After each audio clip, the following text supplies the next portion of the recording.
NRC में मोदी जी ने कहा था हम पाकिस्तान के हिंदू परिवार लेकर आएंगे। हिंदू परिवार की बात करी थी, ये नहीं कहता कि बच्चा पैदा करने वाली मुल्लानियों को उठाकर लेकर आएंगे। भारत की बेटी जब अपनी मर्जी से एसडीएम बनने के बाद अपना पति बदलती हैं, पति चुनती हैं, मोहब्बत के पींगे बढ़ाती हैं, तो यही स्ट्रीम चैनल कहता है ज्योति तू बेवफा है, ज्योति तू बेवफा है। लेकिन ज्योति मौर्य तो तुम्हारी बेटी है, उस पर तुम कह रहे हो कि ये गद्दार है, ये बेवफा है, और पाकिस्तान की बच्चा पैदा करने की मशीन तुम उठा के ले आते हो और तुम कहते हो नहीं नहीं हमें एक इंटरनेशनल भाभी मिल गई, विकास की चाबी सीमा भाभी, विकास की चाबी सीमा। बच्चा पैदा करने की मशीन इतना चिल्ला रही है, इतना चीख रही है, मैं यूँ करती थी, मैं सारी रात पबजी खेलूँ हूँ और मोबाइल को एक तरफ धर दूँ हूँ और सारे दिन मैं सचिन से। ये 101% पाकिस्तान का जासूस है सचिन को, और इनको पकड़ के इनकी वो मंझाई करनी चाहिए। राधे राधे वाली बेल्ट जो होती है ना जिससे ये मुजरिमों को मारते हैं, उस राधे राधे बेल्ट से इसकी सुताई करके इसके जिस्म पे इतने टैटू बना देने चाहिए ताकि ये खुद बताए कि पाकिस्तान की जासूस है, ये हिंदुस्तान को बर्बाद करना है, ये पाकिस्तान के साथ जो हमारे खराब ताल्लुकात चले हैं उसका इंतकाम लेने आई है। मोहतरमा, आप हर मुद्दे पर बेबाकी से बात रखती हैं। जिस तरह से सीमा हैदर का मामला आया है, इसे आप पहली नज़र में कैसे देखते हैं? देखिए, सीमा हैदर कोई इतना बड़ा इशू नहीं था, सीमा हैदर कोई इतना बड़ा नाम नहीं था, कोई ऐसा नहीं था कि मतलब आप ऐसा, मतलब मैं तो हैरान हूँ इस मीडिया पर इस तरह का रिएक्शन दिया जा रहा है जैसे हमने पाकिस्तान पे बम मार के पाकिस्तान को ख़त्म कर दिया, उसका टोटल एसेट लूट कर हम हिंदुस्तान लिया है। बदले में हमारे पास क्या आया? एक ऐसी औरत आई जो 5वीं फेल बुलबुल है, जो हिंदुस्तान का वीज़ा नहीं रखती, लेकिन भक्त खुश हो रहे हैं कि देश की चाबी सीमा भाभी हम हासिल करके आ गए। मतलब जैसे हमारे एक राष्ट्रीय पशु था, राष्ट्रीय पक्षी था, राष्ट्रीय गेम था, ऐसी भक्तों की राष्ट्रीय भाभी हैं जिनका नाम है सीमा। तो इस तरह रिएक्ट करा जा रहा और कहा जा रहा गदर टू, मतलब ऐसा दिखा रहे हैं कि जैसे सनी देओल की गदर फिल्म बनी थी, वो गदर 2 हम कराए और हमने मुल्लों की घर वापसी कराई है। मतलब मुझे तो यहाँ पर सचिन की बेशर्मी नज़र आती है और उस समाज की बेशर्मी नज़र आती है कि सचिन बेचारा शादी करने के लिए चूसवा आम बन गया, शादी करना चाहता था, शादी नहीं कर, रोज़ाना ख्वाब देखता देखता सूख सूख के कांटा बन गया और पड़ोसी देश पर एक बच्चा पैदा करने का ATM उठा के लेकर आया मुस्लिम समाज से। यानी यहाँ पर तो ये पता चल गया भक्तों, घर घर मुसलमान, हर हर मुसलमान वाला नारा चलेगा। जहाँ तो तुम कह रहे थे ना घर घर मोदी, हर हर मोदी, ये नारा था ना यहाँ का। तो अब सीमा हैदर जो सीमा बलोच हैं, वो अगर हिंदुस्तान आती है तो मुझे लगता है कि भक्तों का नारा चेंज हो गया। भक्तों का नया नारा है घर घर मुसलमान, हर हर मुसलमान, क्योंकि इनको हिंदुस्तान की लड़की तो मिलेगी नहीं, सूख सूख के चूसे हुए आम बन जाएंगे सचिन के जैसे। जैसे आपने सचिन को देखा होगा, झाड़ू से बिछड़ा हुआ तिनका लगता है, न शक्ल न सूरत। और जिस तरह सीमा हैदर जो है इंटरव्यू पे इंटरव्यू दे रही हैं और सचिन चुपचाप बैठा हुआ है, ऐसा लग रहा है सचिन को रुखसत करा के ये पाकिस्तान लेकर गई है। भाई जब हम शादी करा के कोई दुल्हन लेकर आते हैं, दुल्हन चुपचाप बैठी रहती है, दूल्हा खुश होता है, अपने दोस्तों से बोल रहा होता है। यहाँ उल्टा मामला है, ये बच्चा पैदा करने की मशीन इतना चिल्ला रही है, इतना चीख रही है, मैं यूँ करती थी, मैं सारी रात पबजी खेलूँ हूँ और मोबाइल को एक तरफ धर दूँ हूँ और सारे दिन मैं सचिन से बात करती थी। मतलब ऐसा साबित कर रही है कि ये लौंडा है और वो लौंडिया है। तो ये सारा का सारा ड्रामा है, कुछ ना। हाँ, इंटरनेशनल भाभी नहीं है भाई, ये भारत की, अगर आप बाकी यूट्यूबर हो तो आपको पता होना चाहिए, भारत की गरिमा के साथ साथ भारत की सिक्योरिटी पर हमला है।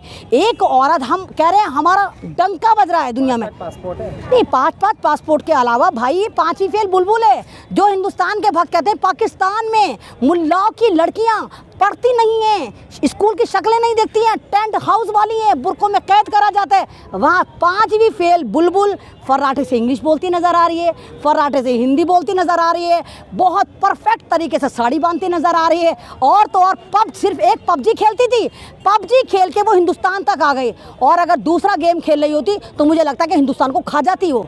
तो यहाँ पर सिक्योरिटी पर सवाल होना चाहिए। तो क्या लगता है कि जो गृह मंत्री अमित शाह है वो कहते हैं भाई परिंदा ही पर नहीं मार सकता, और एक महिला 2 महीने से भारत में रह रही थी अवैध तरीके से, कितना बड़ा तो मैं यही तो कह रही हूँ, मतलब एक मोहब्बत तो चलिए, मोहब्बत कितनी हज़ारों हिंदू लड़कियाँ मुसलमानों से मोहब्बत करती हैं। अभी एक नया केस है, प्रॉपर चैनल पे एक हिंदू लड़की पाकिस्तान के मुसलमान लड़के से मोहब्बत करके पाकिस्तान शिफ्ट हुई है। उसको मीडिया नहीं दिखाएगा क्योंकि वो लीगल तरीके से गई है। और ये भक्त जो हर काम लीगल करते हैं, ये हर काम को विकास बताते हैं, ये किसी भी दलित लड़की को गैंगरेप करके कहते हैं कि भारत का विकास, किसी भी मुसलमान को, ये अभी आपने देखा किस तरह ये जो कांवड़ी चल रहे हैं। एक 60 साल के मुसलमान आदमी को पीट पीट के उसकी गाड़ी तोड़ देते, उसको कहते हैं जय श्री राम का नारा लगाते, कहते हैं विकास।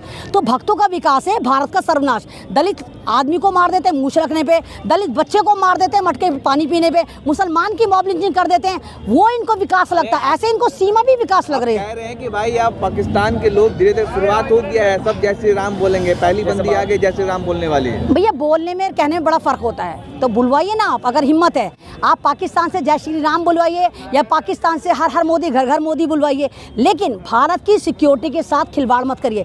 सीमा इलीगल तरीके से आई और उस मुल्क से आइए, उस नेपाल देश से आइए, जो नेपाल देश हमेशा हमेशा शक के दायरे में रहता है। भारत के तमाम क्रिमिनल नेपाल भाग के जाके शरण लेते हैं। भारत में जितनी भी नकली करेंसी आती है वो नेपाल से आती है, और ये नकली औरत पाकिस्तान का जासूस भी बाया नेपाल ही आई है पबजी के रास्ते। या तो आप पबजी को एक वीज़ा बना दिए मोदी जी कि पबजी जो है वो एक वीज़ा है, कोई भी पाकिस्तान की औरत बच्चा पैदा करने की मशीन हर मुसलमान घर घर मुसलमान कर सकती है, बस वो पबजी लोड कर ले और हिंदुस्तान आ जाए, उसको वीज़ा की ज़रूरत नहीं है। क्या मजाक बना दिया। अरे भैया मुसलमानों में तो आप तो खुद ही कह रहे हो ना, ये इनका नारा क्या है, मुसलमान 40 बच्चे पैदा करते हैं, मुसलमान 4 शादियां करते हैं। जब मुसलमान इतने ही बुरे हैं तो सचिन को हिंदुस्तान में कोई अपनी बेटी, भाई तू लंगड़ा था, लूला था, क्या था, नपुंसक था, क्या कि तुझे कोई अंधी काड़ी लंगड़ी लड़की तक देने को तैयार नहीं था, और वो कह रही है मैं ठकुरायन बन गई। आप एक बात बताइए, उसको इतना तक पता है कि ठाकुर की बीवी ठकुरायन होती है, ठाकुरनी भी तो हो सकती थी। मतलब इतनी परफेक्ट वो हिंदी बोले, हम लोगों से ज़्यादा परफेक्ट हिंदी बोल रही है, तो वो पाकिस्तान की जासूस है, उस पर कार्रवाई होनी चाहिए। कोई आयत बोला जा रहा है पढ़ने के लिए तो नहीं पढ़ पा। नहीं वो भाई आप ही देखिए, मुसलमान यूट्यूबर को नहीं जाने दे, तुम जाकर दिखा दो। भाई मैं तो अमन रिजवी आम सी हूँ ना, मेरी उसके सामने डिबेट चला दो। वो तो मेरे बारे में बैठकर इंस्टाग्राम पर बोल रही है कि एक मुसलमान है, वो अपना को एक्टिविस्ट कहती है, वो मेरे बारे में ऐसा बोल रही है वैसा बोले। अबे तू 5वीं फेल बुलबुल, तूने अपना मकान ऐसे बेच दिया कि कोई इंसान दिन में 5 किलो आम नहीं बेच पाता इतनी जल्दी। तू वहाँ से 5 पासपोर्ट बनवा कर आ गई, पाकिस्तान को पता नहीं चला, वहाँ की इंटेलिजेंस को नहीं पता चला, तेरे पूरे खानदान को नहीं पता चला, तेरे पड़ोस को नहीं पता चला, अथॉरिटी को नहीं पता चला, हिंदुस्तान आ जाती यहाँ किसी को नहीं पता चला। तो भाई दाल में कुछ काला नहीं है, पूरी दाल ही काली। इस पर कार्रवाई होनी चाहिए, पूरी मालूमात होनी चाहिए कि आखिर मामला है क्या। क्या लगता है कि उसके जो हस्बैंड हैं उनके, वो गुलाम बलोच, हाँ, गुलाम बलोच डिमांड कर रहे हैं कि मेरी बीवी को लौटा दिया जाए। नहीं पागल है, एक औरत जिसने घर से दहलीज से कदम उठा लिया अपनी ठरक के पीछे, तो वो जा चुकी, वो एक लाश बन गई, रूस की जा चुकी। तू डेड बॉडी लेके क्या करेगा, वो तो एक जिंदा लाश है। आज वो सचिन के साथ है, कल वो किसी तेंदुलकर के साथ होगी, परसों रवि शास्त्री के साथ होगी। तो उसका मामला मैंने सुना है कि वो गेम की शौकीन है और वो हिंदुस्तान में वर्ल्ड कप देखना है। ये पागल साइकी औरत है, इसका मेंटली तौर पर भी इसके इलेक्ट्रिक शॉक लगने चाहिए कि आखिर ये आई क्यों है, और इसकी पूरी मालूमात होनी चाहिए कि इसके पीछे इसकी मंशा क्या है। क्योंकि लव मैरिज करे, कुछ भी करे, हमें कोई एतराज़ नहीं। हज़ारों हिंदू लड़कियां मुसलमानों से शादी करती हैं, हज़ारों मुसलमान लड़के भी हिंदुओं से शादी करती हैं। बात ये नहीं, बात ये सिक्योरिटी की। आप इलीगल तरीके से भारत में कैसे घुस गए, जबकि मेरे भारत में इतनी सिक्योरिटी है, हर तरफ डंका बज रहा है, भारत में कोई घुस नहीं सकता। हमारे फौजियों पर ही सवाल है, आपने सीधे हमारे फौजियों पर सवाल, कह रही मेरी कोई इंक्वायरी नहीं हुई, कोई छानबीन नहीं हुई, तब इसने फिर मेरी फ़ौज को बदनाम करा कि हमारी भारत की फ़ौज जो है वो किसी से भी कोई इंक्वायरी नहीं करती। मतलब ये इजीली हिंदुस्तान में आ गई, 60 दिन से यहाँ नैन मटक्के कर रही है, इंटरव्यू पे इंटरव्यू दे रही है। आप उसके इंटरव्यू देखे, आपने उसके इंटरव्यू, मतलब आप यहाँ पर हज़ारों जितने भी लोग हैं उनसे पूछिए, वो 10 लाइन प्रॉपर नहीं बोल सकते। वो इतने फर्राटे से इंटरव्यू दे रही है, इतने कॉन्फिडेंटली बोल रही है, उसको लग ही नहीं रहा कि वो पहली बार कैमरा फेस कर रही है। और उसका पति जो है वो चूसा हुआ आम, वो ऐसे बिल्कुल ऐसा करके कपकपा बैठा होता है, कुछ नहीं बोल पा रहा। तू तो हिंदुस्तान का है, उस मुल्क का है जहाँ पर डंका बजता है, जहाँ पर हर आदमी को बोलने की आज़ादी है। तू पाकिस्तान की 5वीं फेल बुलबुल, एक गाँव गंवट्टी, तुझे कुछ नहीं पता। तू यहाँ पर आके हमारे कल्चर में इतनी जल्दी तू एडजस्ट हो गई कि तू इस्लाम भूल गई, तू नमाज भूल गई, तू कलमा भूल गई, तू ये भूल गई, और तू कह रही नहीं मुझे यही मोहब्बत मिली। तो लानत है ऐसी मोहब्बत पे जो गर्मी सर्दी बरसात की तरह पल पल में बदले। तो क्या लगता है कि भारत की सुरक्षा को इस पर जो है जिस जांच एजेंसी को मतलब जांच करनी चाहिए? आपको नहीं लगता, मतलब आप अभी भी मेरे सवाल कर रहे हैं? अरे जांच एजेंसी को तो तभी सवाल करना चाहिए था जब 7 दिन पहले यहाँ पर आई थी।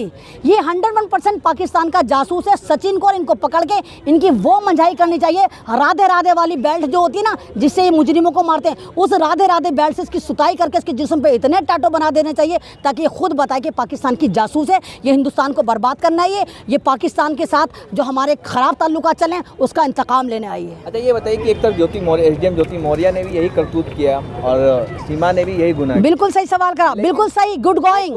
एक को समाज ने विलन साबित कर दिया, एक को हीरोइन। देखिए, भारत की बेटी थी ज्योति मौर्य। भारत की बेटी जब अपनी मर्जी से एसडीएम बनने के बाद अपना पति बदलती हैं, पति चुनती हैं, मोहब्बत के पींगे बढ़ाती हैं, तो यही स्ट्रीम चैनल कहता है ज्योति तू बेवफा है, ज्योति तू बेवफा है। लेकिन पड़ोसी देश, दुश्मन देश जो हमारा दुश्मन बना रहता है भक्तों के बगौल। अभी आपने फिल्म देखी थी जब वो, आपने याद होगा, पठान मूवी आई थी, कैसे शाहरुख खान के वीज़ा निकाल रहे थे सारे भक्त, पाकिस्तान में भेज रहे थे, शाहरुख खान की अर्थियाँ सजा रहे थे, उसको धनिये बिकवा रहे थे और कह रहे थे उसको गद्दार को पाकिस्तान भेजेंगे। लेकिन ज्योति मौर्य जो तुम्हारी बेटी है, उस पर तुम कह रहे हो कि ये गद्दार है, ये बेवफा है, और पाकिस्तान की बच्चा पैदा करने की मशीन तुम उठा के ले आते हो और तुम कहते हो नहीं नहीं, हमें एक इंटरनेशनल भाभी मिल गई, विकास की चाबी सीमा भाभी, विकास की चाबी सीमा भाभी, वो तुम्हें मिल गई हैं। तो ये दोहरा चरित्र कहाँ से लाते हैं इतनी बेशर्मी भक्त? भारत का सपना पूरा हो। ना, तो अखंड भारत में भी तो मेरे भाई, अगर तुमने एनआरसी को रिकॉर्ड कराओ तो एनआरसी में मोदी जी ने कहा था हम पाकिस्तान के हिंदू परिवार लेकर आएंगे, हिंदू परिवार की बात करी थी, ये नहीं कहा था कि बच्चा पैदा करने वाले मुल्लानियों को उठा कर लेकर आएंगे। हैदर के जरिए भारत पाकिस्तान का रिश्ता मतलब मजबूत ना, अगर मजबूत हो रहा होता ना तो ये 5वीं फेल बुलबुल ही मिली थी रिश्ता मजबूत करने के लिए। आपस में रिश्तेदारियां होती, बाकायदा प्रपोजल निकलते, बाकायदा पाकिस्तान के टॉप कलेक्शन के 100 रिश्ते निकाले जाते, बाकायदा भारत के 100 रिश्ते निकाले जाते, उनकी कुंडलियां कंघाली जाती, फिर आपसी सहमति से मंत्रालय द्वारा भारत की पाकिस्तान की जो सरहद, जो अमृतसर पे बाघा बॉर्डर है, वहाँ पर बैठकर वो सामूहिक तरीके से शादियाँ करी जाती। तब मैं मानती वाकई पाकिस्तान के साथ तुम गलबैयाँ कर रहे हो, अपना रिश्ता सही करना चाहते हो।